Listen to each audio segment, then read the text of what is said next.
आज हम लोग अपने नए चैप्टर को स्टार्ट करेंगे जिसका नाम है राष्ट्रीय आय, नेशनल इनकम। इकॉनमी का एक बहुत इम्पॉर्टेंट टॉपिक है ये नेशनल इनकम। नेशनल इनकम या राष्ट्रीय आय। राष्ट्रीय आय तो इकॉनमी में बहुत से कॉन्सेप्चुअल और फैक्चुअल क्वेश्चन यहाँ से पूछे जाते हैं जीएस के अंतर्गत। और राष्ट्रीय आय हमेशा से कंपटीशन में सभी प्रकार की परीक्षाओं में इम्पॉर्टेंट रहा है। अब जैसे फॉर एग्जांपल जीडीपी से रिलेटेड क्वेश्चन जितने भी होते हैं, ग्रॉस डोमेस्टिक प्रोडक्ट या जीडीपी से रिलेटेड, वो सारे क्वेश्चन यहीं से बिलोंग करते हैं। जीएनपी या एनएनपी या पर कैपिटा इनकम, इस तरह के जो भी क्वेश्चंस होते हैं, सिंपल जो डेटाबेस क्वेश्चन होते हैं या उनसे रिलेटेड कोई कॉन्सेप्ट का क्वेश्चन होता है, वो सारे क्वेश्चंस जो है वो यहाँ से बिलोंग करते हैं। तो ये जो क्वेश्चंस हैं यहाँ के बहुत इम्पॉर्टेंट हैं। अब अगर हम सामान्य रूप से अगर कहें कि राष्ट्रीय आय क्या है, नेशनल इनकम क्या है, तो अभी आगे चलकर जब आंकड़ों के जाल में आप चलेंगे तो आप देखेंगे कि एनएनपी या नेट नेशनल प्रोडक्ट को ही हम नेशनल इनकम या राष्ट्रीय आय कहते हैं। अब एनएनपी कैसे आता है, क्या होता है, उस पर हम आगे डिस्कस करेंगे। मोटे तौर पर अगर राष्ट्रीय आय को परिभाषित किया जाए तो सीधा ये कहा जा सकता है कि किसी एक निश्चित अवधि में, कोई भी एक निश्चित अवधि वो 1 वर्ष की होती है जिसे हम फाइनेंशियल ईयर कहते हैं, उसमें किसी भी एक देश को प्राप्त जो भी वस्तु और सेवाएं हैं उसका जो अंतिम मौद्रिक मूल्य होता है, करेंसी वैल्यू होता है, उसे उसका राष्ट्रीय आय कहते हैं। तब निश्चित अवधि में यानी एक फाइनेंशियल ईयर के अंदर, और किसी देश को प्राप्त वस्तुओं और जो भी उत्पादित वस्तुएं हैं और सेवाएं हैं उनसे प्राप्त जो भी आय है, उनका जो भी मौद्रिक मूल्य है, करेंसी वैल्यू है, वो उसका राष्ट्रीय आय है। ठीक है, तो अब वो टेक्निकली क्या क्या है, कैसे है, उस पर हम आगे चलेंगे। अभी फिलहाल बच्चों राष्ट्रीय आय के चैप्टर में सबसे पहले इसके अगर हम सेक्शंस को देखें तो इसमें जो इम्पोर्टेंट पॉइंट हैं, इसके कुछ ऐतिहासिक परिप्रेक्ष्य या हिस्टोरिकल एस्पेक्ट इम्पॉर्टेंट है, उसको हम लोग डिस्कस करेंगे। जो ब्रिटिश शासनकाल के दौरान हमारे यहाँ डेवलपमेंट हुआ है राष्ट्रीय आय से संबंधित, फिर उसके बाद स्वतंत्रता के बाद जो गतिविधियाँ हुई हैं, और फिर उसके बाद राष्ट्रीय आय को ज्ञात करने के लिए, जानने के लिए जो विधियां हैं उन पर डिस्कस करेंगे। राष्ट्रीय आय समिति ने क्या सलाह दी, सीएसओ क्या करता है, ये सारी चीज़ें हम यहाँ पर डिस्कस करेंगे। तो सबसे पहले हम नेशनल इनकम या राष्ट्रीय आय के ऐतिहासिक परिप्रेक्ष्य पर आते हैं, हिस्टोरिकल एस्पेक्ट पर आते हैं। तो हिस्टोरिकल एस्पेक्ट में अगर बात की जाए राष्ट्रीय आय में, तो सबसे पहली बात तो ये है कि भारत में राष्ट्रीय आय की जो आधुनिक अवधारणा आई है वो ब्रिटिश शासन काल के दौरान। तो ब्रिटिश शासन काल के दौरान भारत में जो यूरोपीय आर्थिक पद्धति के आधार पर भारत का आर्थिक विकास हुआ, इकोनॉमिक डेवलपमेंट हुआ, और उसी समय भारत में पहली बार इस तरह की अवधारणाएं प्रस्तुत की गई, इस तरह की अवधारणाएं दी गई। जैसे फॉर एग्जांपल अगर हम हिस्टोरिकल एस्पेक्ट पर आ जाएं, अगर हम तो कुछ डेटा की ओर हम चलते हैं आपको लेकर, और उसके तहत अगर हम देखें तो सबसे पहला इम्पॉर्टेंट डेटा मिलता है 1868, 1868 ईयर वाइज अगर हम चलें तो 1868 में 1868 में दादा भाई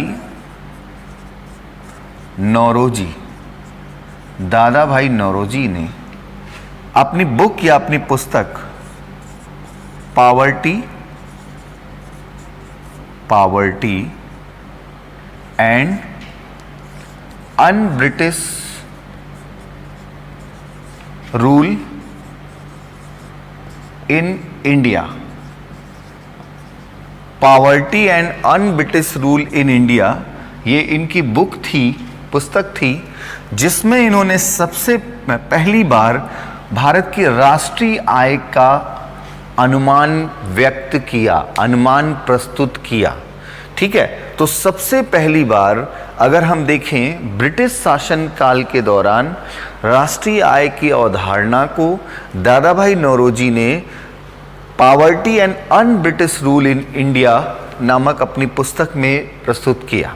ठीक है, अब दादा भाई नौरोजी ने यहाँ पर इस पुस्तक में क्या क्या प्रस्तुत किया अगर हम देखें तो उन्होंने इसमें सबसे पहले भारत की राष्ट्रीय आय का अनुमान लगाया। राष्ट्रीय आय क्या होगी ये अनुमान लगाया।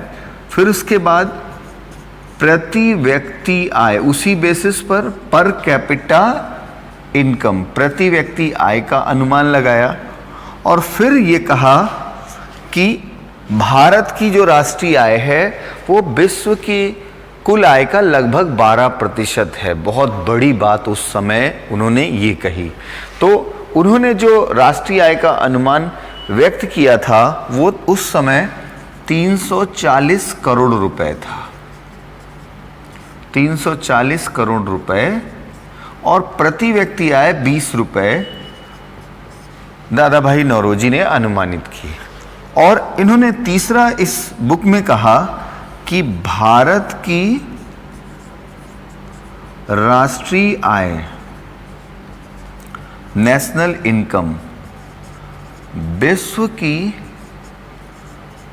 कुल आय का लगभग 12% है। ठीक है, ये तीन बातें फर्स्ट टाइम ब्रिटिश शासन काल के दौरान आप देख रहे हैं 19th सेंचुरी में 1668 जब बहुत ज़्यादा आधुनिक अर्थव्यवस्था का विकास नहीं हुआ था भारत में, वास्तविकता ये है। और उस समय दादा भाई नौरोजी ने इसको प्रस्तुत किया। और ये प्रस्तुत करने का कारण ये था क्योंकि वो स्पष्ट करना चाहते थे कि ब्रिटिशर्स जो है वो भारत में बहुत बड़ा इनकम जनरेट कर रहे हैं, लेकिन भारतीयों को उसका लाभ नहीं मिल रहा है। वो ड्रेन थ्योरी चल रही है, धन निकासी का सिद्धांत, यहाँ से रुपया जो है वो ब्रिटेन की ओर जा रहा है। खैर, हालांकि वो एक अलग थ्योरी का कॉन्सेप्ट है जो यहाँ पर राष्ट्रीय आय से हम इसलिए तुलना कर रहे हैं कि उन्होंने इसीलिए बताया, इस बात को इसीलिए बताया कि देखिए हमारी राष्ट्रीय आय ये है, लेकिन इसके बावजूद और इतना परसेंटेज होने के बावजूद भारतीयों को इसका जो लाभ मिलना चाहिए वो नहीं मिल रहा है। तो वास्तविक रूप से इसलिए उन्होंने इसको प्रस्तुत किया था। इसका दृष्टिकोण जो है वो कहीं ना कहीं इस पक्ष से जुड़ा हुआ है। तो अब अगर हम देखें तो यहाँ पर आप देख रहे हैं कि 1868 में दादा भाई नौरोजी ने जो राष्ट्रीय आय व्यक्त की, मोटे तौर पर वो कितनी थी? 340 करोड़ रुपए। रुपए का नया सिंबल आप जानते हैं। ठीक है, इसके बाद हिस्टोरिकल एस्पेक्ट में अगला इंपॉर्टेंट ईयर था 1875, 1875। 1875 में F.Z. किंगसन ने राष्ट्रीय आय प्रस्तुत किया 574 करोड़ रुपए, 574 करोड़ रुपए। ये कुछ डेटा है, कुछ एग्जाम्पल्स हैं, जरूरी नहीं कि आपको इनको याद करना है, रटना है। ठीक है, बस आपको ये रेफरेंस के रूप में जानना है। ठीक, इसके बाद 1898 में लॉर्ड कर्जन ने जो प्रस्तुत किया 600 समथिंग था, 675 करोड़ रुपए, 675 करोड़ रुपए इन्होंने प्रस्तुत किया। फिर इसके बाद अगला है 1914 में N Joshi and G Wadia. 1914 में N Joshi N Joshi and Wadia, इन्होंने प्रस्तुत किया। अब ईयर का अंतर हुआ और आप देखिए कैसे आंकड़े बढ़ रहे हैं। 1067 करोड़ रुपए, 1067 करोड़ रुपए, ठीक है। इसके बाद फिर 1931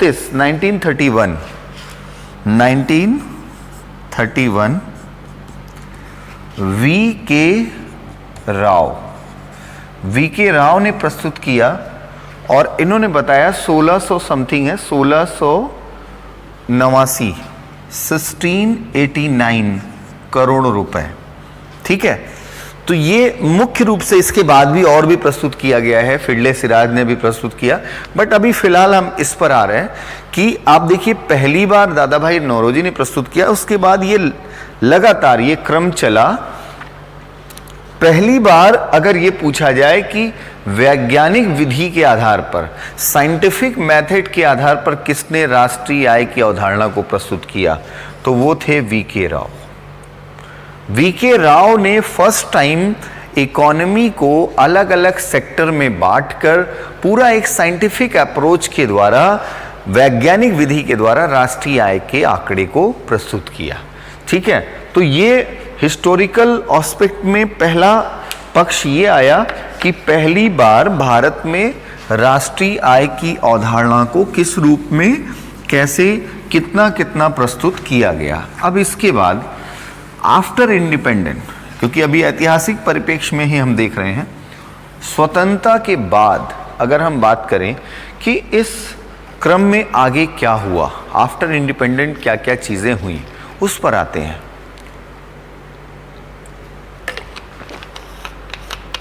तो 1947 में हमें फ्रीडम मिली और उसके बाद हमने ये तय किया कि भारत की अर्थव्यवस्था आगे जो चलेगी वो मिश्रित अर्थव्यवस्था के रूप में होगी, अर्थात पूंजीवाद के ऊपर अब सरकार का नियंत्रण होगा, अर्थात समाजवाद भी आएगा।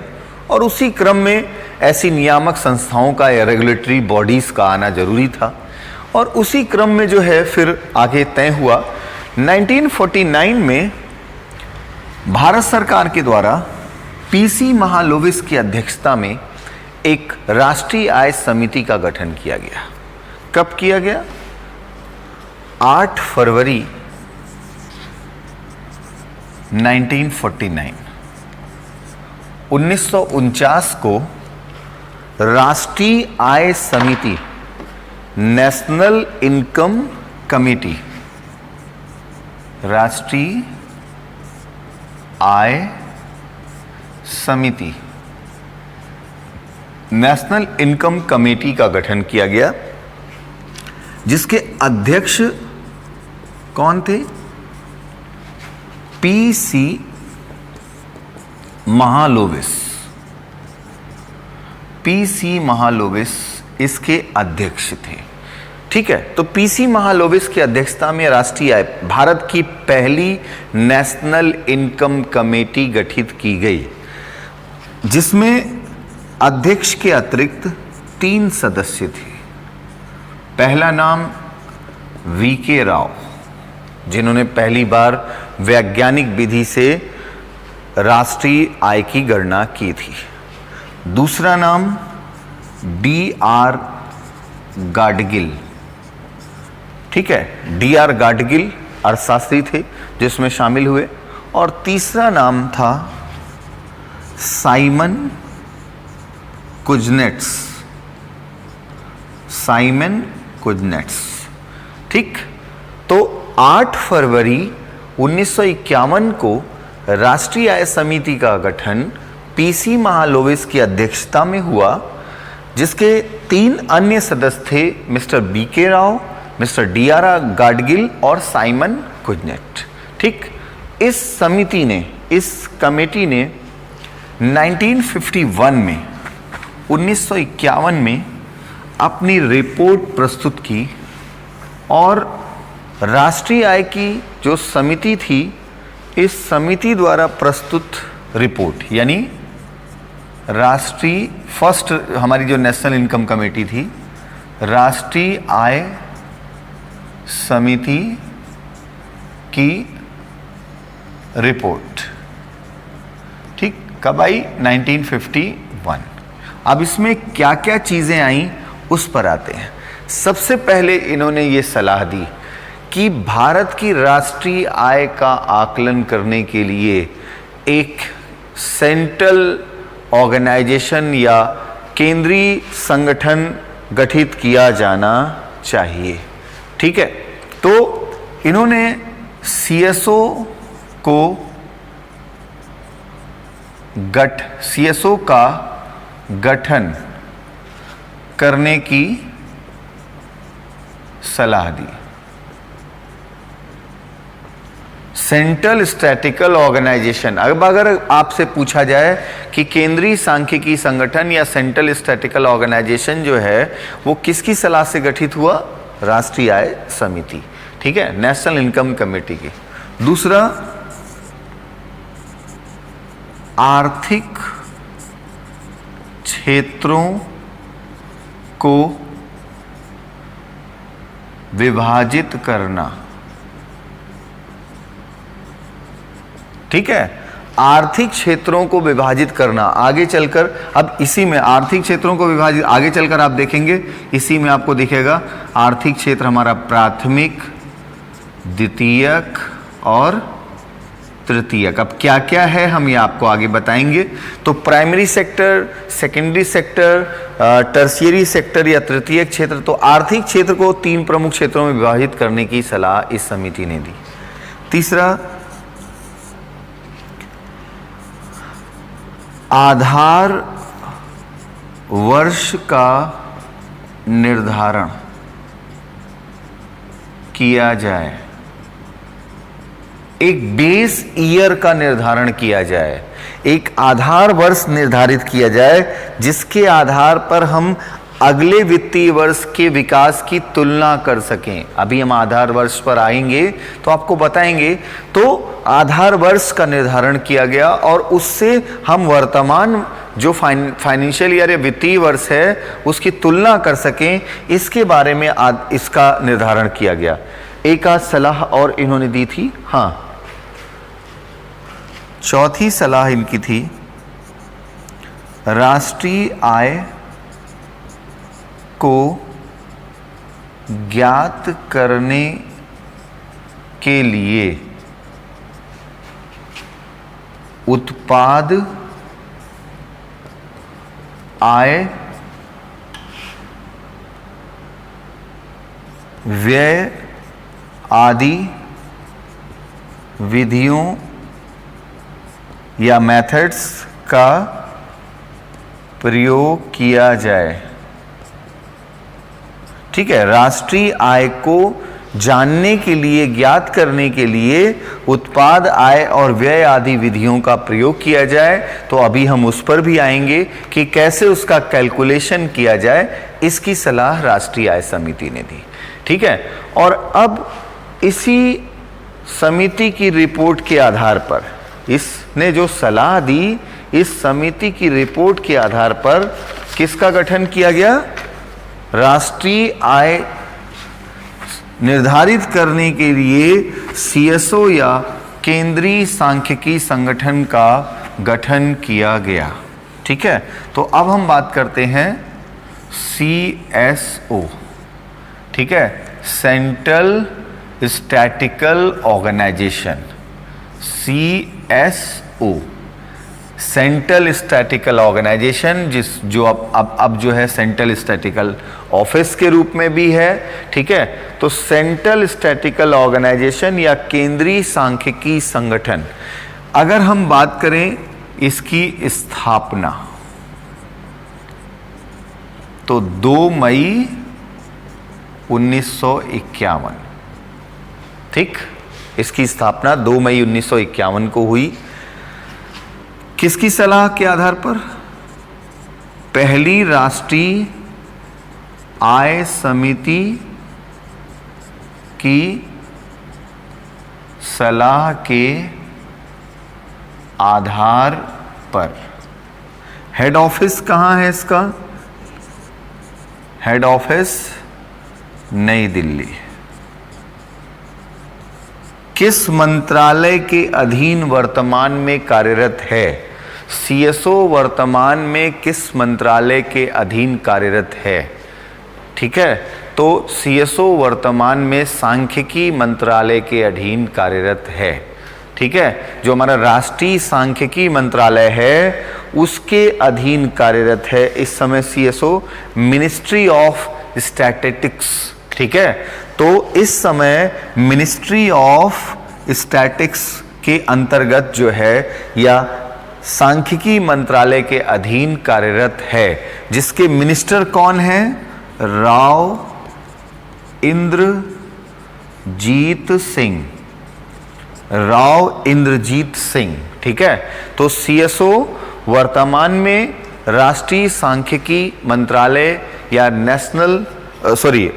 सांख्यिकी मंत्रालय या मिनिस्ट्री ऑफ स्टैटिस्टिक्स के अंतर्गत कार्यरत है। और सीएसओ के द्वारा अगर पूछा जाए कि सीएसओ क्या करता है, तो बच्चों सीएसओ राष्ट्रीय आय के आंकड़ों का निर्धारण करता है, उसे जारी करता है। इसके द्वारा जो रिपोर्ट जारी होती है उसकी बात हम आगे करेंगे। तो सीएसओ जो है वो मुख्य रूप से राष्ट्रीय आय के या राष्ट्रीय आय से संबंधित आंकड़ों को जारी करता है, डेटा या आंकड़ों को जारी करता है। और आगे इसके जो आंकड़े जिस डेटा बुक में होते हैं उसके बारे में बताऊंगा मैं। ठीक है, जैसे for example GDP, GNP, NNP,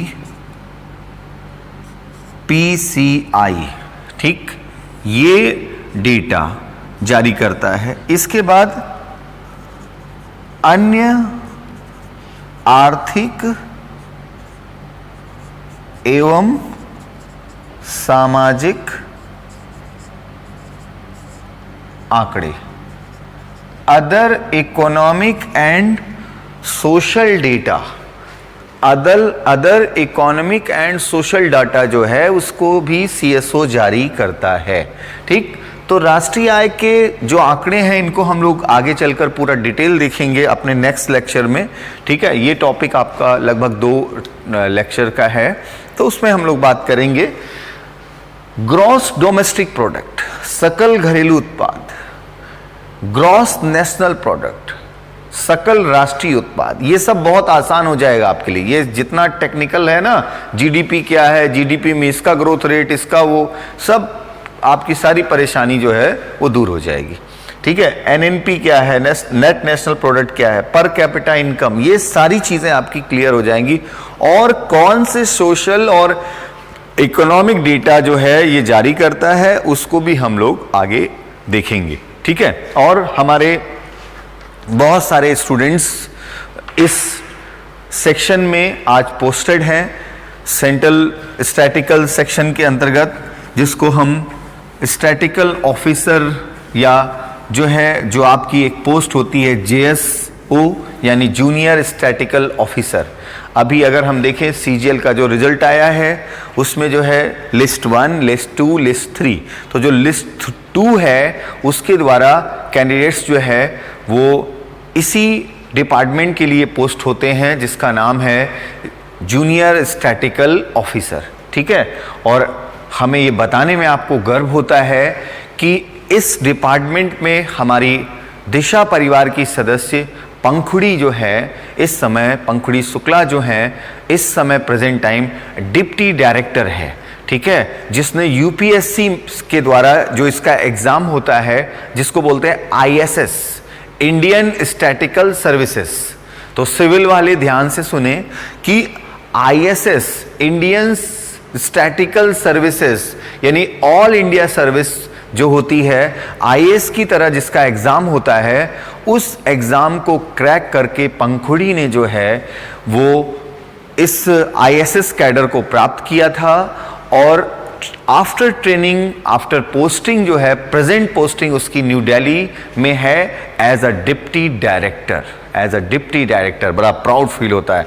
और मैं आपको बताऊं कि यूपीएससी के इस एग्जाम में पंखुड़ी ने जो है, जो यहाँ से कनौसा कॉन्वेंट से पढ़ी हुई कैंडिडेट है और जिसने जो है वो ऑल इंडिया 18th रैंक प्राप्त की थी, ऑल इंडिया 18वीं रैंक प्राप्त की थी। तो आज ऐसे बहुत सारे डेटा का कलेक्शन करना, डेटा फाइनल करवाने की टीम में शामिल होना कहीं ना कहीं पंखुड़ी की रिस्पॉन्सिबिलिटी होती होगी। हाँ, और अभी रिसेंटली उसकी शादी भी हुई, तो मेरी तरफ से अब ऐसी उस बात आई है तो आप सबकी तरफ से हम उसको कॉन्ग्रेचुलेट करते हैं। ठीक है, तो अच्छा लगता है जब ऐसी कोई चीज़ आती है और उसका कोई प्रैक्टिकल एस्पेक्ट भी होता है। ठीक है, तो आगे बढ़ते हैं हम लोग बच्चों। अब आप देख रहे हैं कि राष्ट्रीय आय को कैसे जाने, इसके लिए जो सीएसओ विधियां अपनाता है, जो मेथड अपनाता है, अब उस पर आते हैं। तो अब आपका टॉपिक है राष्ट्रीय आय को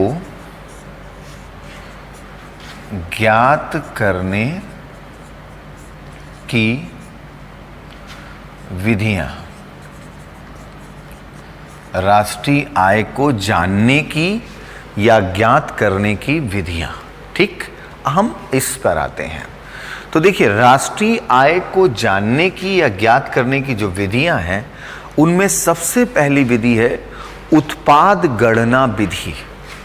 3 विधियों का प्रयोग सीएसओ करता है। राष्ट्रीय आय को ज्ञात करने के लिए सीएसओ 3 विधियों का प्रयोग करता है। तो यहां पर आपको समझना ज्यादा है। ठीक है, तो पहली विधि जो है वो है उत्पाद गणना विधि, product calculation method, product calculation method. ठीक, अब प्रोडक्ट कैलकुलेशन मेथड क्या है अगर हम देखें तो यहां सीधे इसकी जो परिभाषा है, अगर हम उस पर आए बच्चों, तो परिभाषा में सीधा ये कहा गया है कि किसी देश के द्वारा एक निश्चित अवधि में, किसी भी देश के द्वारा एक निश्चित अवधि, क्या है, फाइनेंशियल ईयर, एक निश्चित अवधि में उत्पादित, उत्पादित वस्तुओं और सेवाओं के अंतिम मौद्रिक मूल्य को उत्पाद गणना विधि कहते हैं।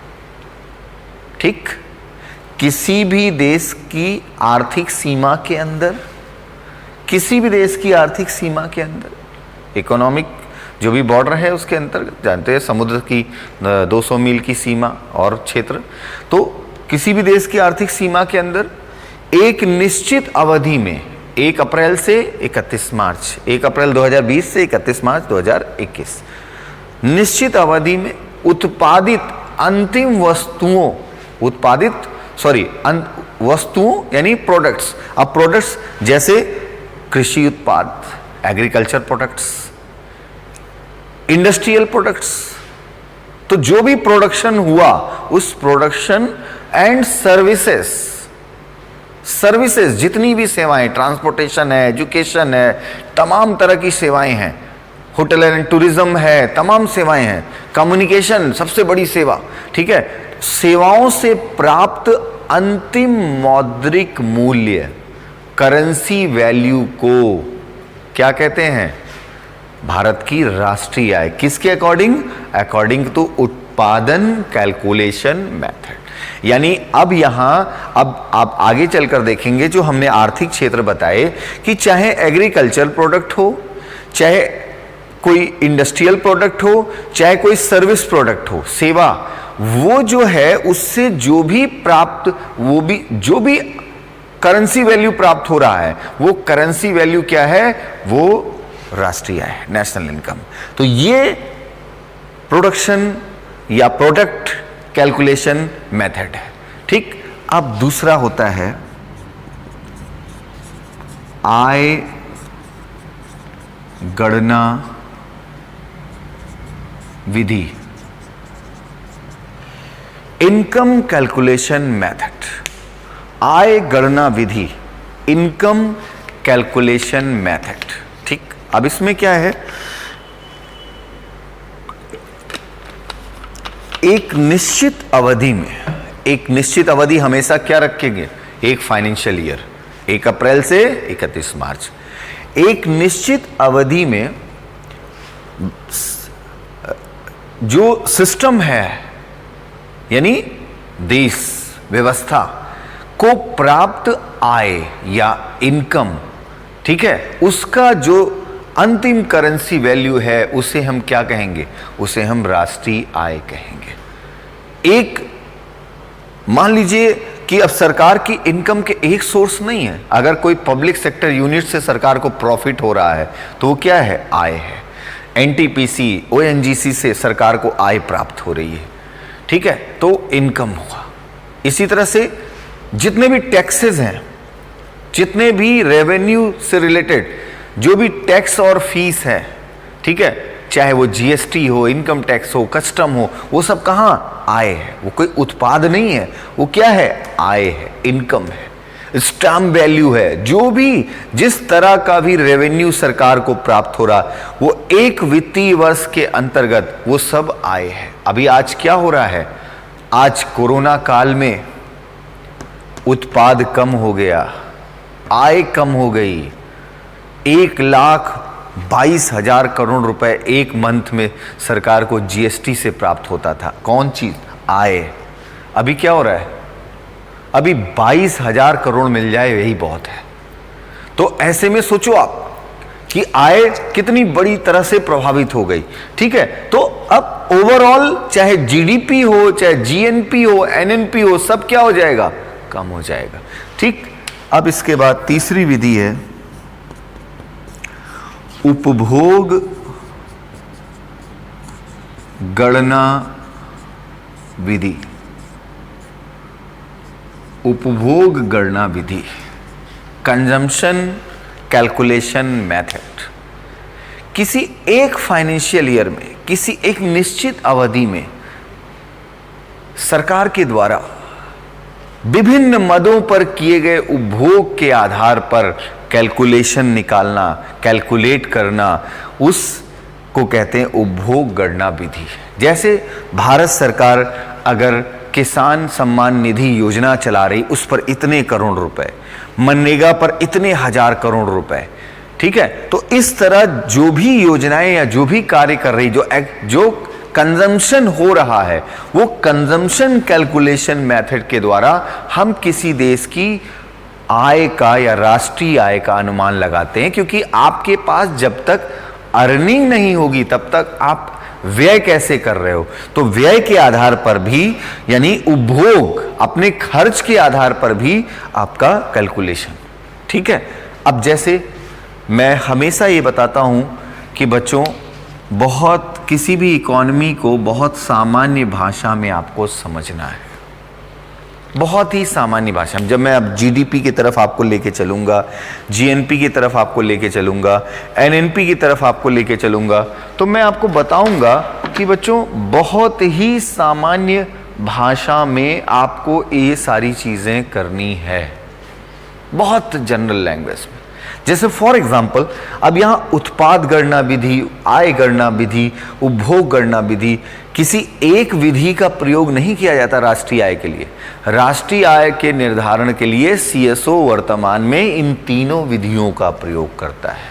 इन तीनों विधियों के प्रयोग के द्वारा राष्ट्रीय आय का निर्धारण करता है, एक अनुमानित आय का निर्धारण करता है। अब जैसे इसको बहुत आसानी से समझना हो तो एक फैमिली है, एक परिवार है, सपोज दैट, ठीक है। तो एक परिवार है और उस परिवार में जो है वो एक सम्मिलित परिवार है, ठीक है। उस परिवार का एग्रीकल्चर है, कृषि है। उस परिवार में कोई एक कार है जिसको सर्विस प्रोवाइड करने के लिए चलाया जाता है, रेंट पे चलाया जाता है। तो अगर कृषि उत्पाद देखा जाए तो उत्पाद कहाँ है, इसके अंतर्गत है। अगर कार से आय देखा जाए तो कार से आय कौन सी आय हुई, सेवा क्षेत्र से। यानी सेवा उत्पाद है। तो वस्तु उत्पाद या सेवा उत्पाद से प्राप्त आय कौन से में आएगी? उत्पाद गणना विधि। अब इस के अंतर्गत उसी परिवार का कोई सदस्य जो है वो सरकारी नौकरी में है, गवर्नमेंट जॉब में है, जिससे उसको सैलरी मिल रही है, तो वो सैलरी का क्या हो गई? आय, इनकम, आय गणना विधि, किसी स्रोत से प्राप्त, तो वो आय हो गई। उपभोग, अब इन दोनों से इनको प्राप्त हो रहा है 10,000, मान लो सपोज दैट 10,000 नहीं, मान लो सपोज दैट 50,000, 50,000 रुपए का ये इनको प्राप्त हो रहा है।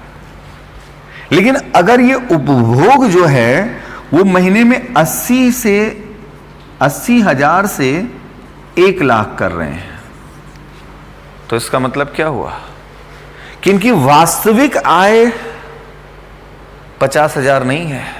ये कहां से हो रहा है? ये कहां से हो रहा है? आप कहीं से भी आय आ रही है, आप किसी से उधार ले रहे हो, कुछ भी कर रहे हो, तो इसका मतलब ये उपभोग क्या बता रहा है? उपभोग ये एक ऐसा मेथड है जो उसकी सच्चाई बता रहा है कि भाई बिना इनकम के तुम इतना कंजम्पशन, इतना खर्च कैसे करते हो? सीधी सी बात है, आप कहां से कर रहे हो? अब कोई भी व्यक्ति अपना पर्सनल बेसिस पर, व्यक्तिगत आधार पर, व्यक्तिगत आय के आधार पर जब 10 लाख रुपए पर ईयर का इनकम टैक्स रिटर्न दाखिल करता है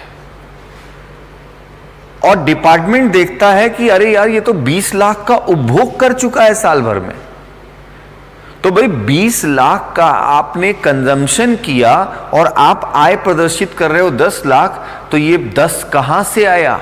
इसका मतलब उसने गलत तरीके से अपनी आय को प्रस्तुत किया। ये किसके आधार पर जांच की गई? Consumption calculation method. तो किसी भी सरकार या किसी भी देश के द्वारा जो भी कंजम्पशन किया गया है वो बिना इनकम के तो हुआ नहीं। आपकी वो इनकम भले विश्व बैंक से ऋण लेकर हुई, एशियन डेवलपमेंट बैंक से ऋण लेकर हुई, बट उसे आपको बताना होगा कि भाई आपने उधार कहां से लिया, और वो भी आपके इनकम में जोड़ा जाएगा, वो भी आपका एक सोर्स माना जाएगा, वो आपका आय कहीं ना कहीं से आई। ठीक है, तो इसलिए इसको एक परिवार से आप जोड़कर देखो। आज की डेट में अगर कोई ये कह रहा है, अगर कोई भी ये कह रहा है कि हमारे पास जो है वो अभी हमारी आर्थिक स्थिति सही नहीं है, हमारी आर्थिक स्थिति गड़बड़ है, तो आपकी आर्थिक स्थिति हर एक जगह पर दिखेगी कि गड़बड़ है। एक ही जगह पर क्यों दिख रही गड़बड़ है? इसका मतलब चीटिंग है, इसका मतलब प्रॉब्लम है। ठीक है भाई, सीधी सी बात है। इसका मतलब कि वो कहीं ना कहीं कैलकुलेशन में प्रॉब्लम है, कैलकुलेशन सही नहीं दिया जा रहा है। क्योंकि अगर अब जैसे सरकार जो है वो कहे कि भाई हमें राष्ट्रीय आय इस बार बहुत कम हुई, बहुत घाटे में रहे, तो मनरेगा कहां से चल रहा है? भाई सीधी सी बात है, मनरेगा आप बंद करिए, मनरेगा को आप बंद कर दीजिए, उसका बजट कम कर दीजिए। अब एक तरफ आपने देखा होगा कि बहुत से लोग जो है वो अपनी इकोनॉमी का रोना रोते रहते हैं कि अरे क्या बताएं, बहुत बुरे हालात हैं, ये हैं वो हैं, और खर्चा पूछो मत, वो भी दिख रहा है। उसके पास मोबाइल हाई फाई दिख रहा है, उसके पास गाड़ी हाई फाई दिख रही है, उसका खाने पीने का खर्चा बहुत बड़ा है, और वो रो रहा है। ठीक है, यानी अपनी आर्थिक स्थिति का रोना रो रहा है, लेकिन वास्तविक स्थिति ऐसी नहीं है। क्यों? क्योंकि उसने जो अपनी प्राथमिकताएं तय की हैं उसमें कहीं ना कहीं उपभोग, आय और उत्पादन में कहीं ना कहीं ये अंतर आ गया है, और इसी कारण इस तरह की समस्याएं हैं। आज किसी भी व्यक्ति के लिए देखा जाए तो उसके लिए सबसे पहले जो है उसका भोजन, उसका स्वास्थ्य, उसकी शिक्षा, ये 3 चीजें ही तो व्यक्ति को जो है वो सबसे पहले प्राथमिकता में क्या होना चाहिए? प्राथमिकता में सबसे पहले उसका भोजन है, उसका स्वास्थ्य है और उसकी शिक्षा है, जो एक व्यक्तित्व के विकास का कारक बनती है। लेकिन यदि अब वहां पर भोजन, स्वास्थ्य और शिक्षा को किनारे कर दिया जाए और उस पर उपभोग व्यय कम करके और बाकी चीजों पर, कपड़ों पर, मोबाइल पर और तमाम जो है चीजों पर, जो तमाम ऐसी विलासिता की चीजें हैं, हाँ, उस पर अगर वो खर्च कर रहे हैं तो इसका मतलब सीधी सी बात है, आप समझ सकते हैं। मैं क्लास में कई बार कहता था कि ऐसे कैंडिडेट्स जिनका पेट्रोल भराने की भी औकात नहीं है, वो 200 सीसी, 250 सीसी, 300, 350, 500 सीसी की बाइक लेकर चल रहे हैं। क्या है इसका मतलब? कहीं ना कहीं संतुलन नहीं है। खुद बंदा 50 सीसी का फूंक दो तो उड़ जाए, बाइक चल रही है इतने सीसी। अब पेट्रोल कहां से आएगा? डीजल का दाम बढ़ रहा है, पेट्रोल का दाम बढ़ रहा है, रो रहे हैं अरे इतना ज्यादा। ठीक है, तो जब गाड़ी लिए थे तो डॉक्टर उनसे पूछ के, सरकार नरेंद्र मोदी से पूछे थे क्या कि गाड़ी लेना है हमको, या पेट्रोलियम कंट्री से पूछे थे भाई कि हमें जो है?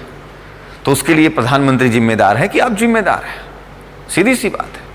तो ये मैं इसलिए बता रहा हूं कि एक फैमिली के अंदर आप इस चीज को सोचो कि इसी तरह से इकोनॉमिक सेक्टर होते हैं कई, और जब आप इसको आगे चलकर हम देखेंगे, जब आप आपको मैं अभी आधार वर्ष के बारे में बताऊंगा, फिर उसके बाद राष्ट्रीय आय के जो आंकड़े हैं उस पर डायरेक्ट हम लोग आ जाएंगे, जीडीपी, जीएनपी, एनएनपी, यानी आपका नेक्स्ट जो लेक्चर होगा वो बहुत इंपॉर्टेंट होगा। और अभी ये इंट्रोडक्टरी नेशनल इनकम का लेक्चर था, ठीक है। और ये हमेशा ध्यान रखिए कि ये सारी चीजें हम सबसे जुड़ी हुई हैं, कुछ अलग नहीं है, सीधी सी बात है। और उसको एक परिवार की आय से, और देश भी क्या है? एक परिवार है। राज्य क्या है? परिवार के सदस्य है, ठीक है।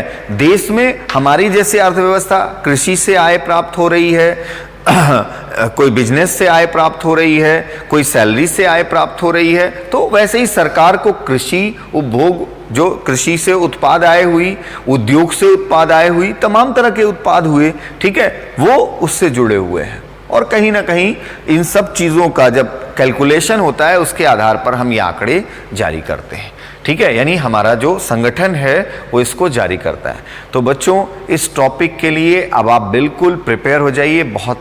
बहुत आसानी से आप इन चीज़ों को समझेंगे और इसके जो भी अपडेटेड डेटा होंगे इस बजट तक के, वो मैं आपके सामने रखूंगा। थैंक यू बच्चों, थैंक यू। और एक चीज़ और मैं बोलना चाहूँगा कि इस समय संक्रमण बहुत तेज है, अपने को सेफ रखिए, पूरा अपना ध्यान रखिए, प्रॉपर डिस्टेंस मेंटेन रखते हुए काम करिए, मास्क का यूज़ करिए, और सरकार के या आयुष मंत्रालय के या लोकल हमारा जो डिस्ट्रिक्ट एडमिनिस्ट्रेशन निर्देश देता है उसका पूरी तरह से पालन करिए। जैसे सैटरडे संडे अगर लॉकडाउन है तो पूरी तरह से लॉक हो जाओ, कहीं भी निकलने की कोई आवश्यकता नहीं है, क्योंकि जो भी निर्देश हैं वो आपके अपने हित के लिए हैं। इसको आप विशेष रूप से ध्यान रखिए। कहीं से भी हम सभी को इस बात का ध्यान रखना है कि किसी भी चीज़ को हल्के में नहीं लेना है, और निर्देशों का एक कॉम्पिटिटर अगर पालन नहीं करेगा तो कौन करेगा बच्चों? तो इसलिए ये ज़रूरी है, उसका आप ध्यान रखिए। थैंक यू बच्चों, थैंक यू।